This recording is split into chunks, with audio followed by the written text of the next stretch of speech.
Sega.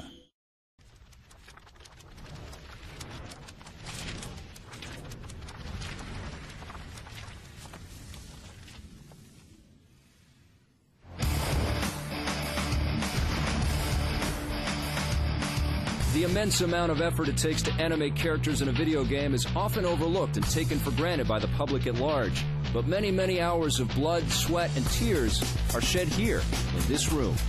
It is the animators that breathe life into these virtual characters, and one look at the Incredible Hulk in action proves just how talented the animators at Edge of Reality truly are.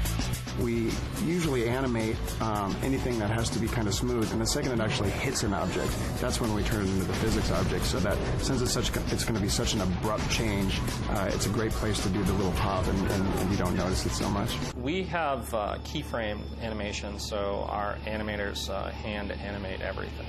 One of the things that keyframe animation gives us as opposed to motion capture is since the Hulk is the player's character and you're controlling the Hulk, we can animate to the feel of the controller and make sure that the feel is really good.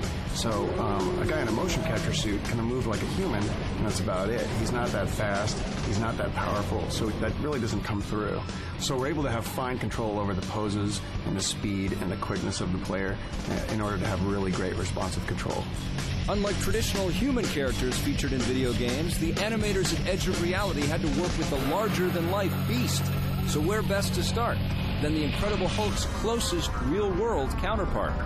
We've hired bodybuilders to come in, and we took a lot of pictures and a lot of video of them flexing their muscles and getting into poses that are actually similar to some of the moves that Hulk does.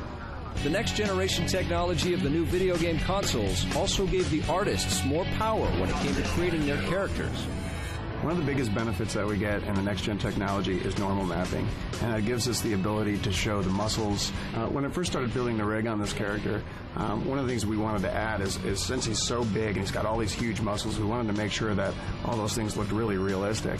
And so we not only are we able to stretch the limbs and everything, but we're also able to animate all those muscles and make them shake and make them flex. And you'll see that come through in the game and how realistic his flesh really looks when he's animated. And it actually lights, and so as the light hits it, you actually see the lighting and the shadowing roll over those muscles. We never used to be able to do that before. Animating can have its limitations, so in order to avoid repetitive scenes, the animators blended their work alongside the physics engine. One of the great things about the physics in the game is that everything kind of seems to bounce off everything naturally. If we were to animate that one thing blowing up, you'd see the same animation over and over again. Things will bounce off each other, and it'll feel different every time, and it actually makes the world much more interactive and feel like you're really affecting the world as opposed to just playing animations over and over in the game.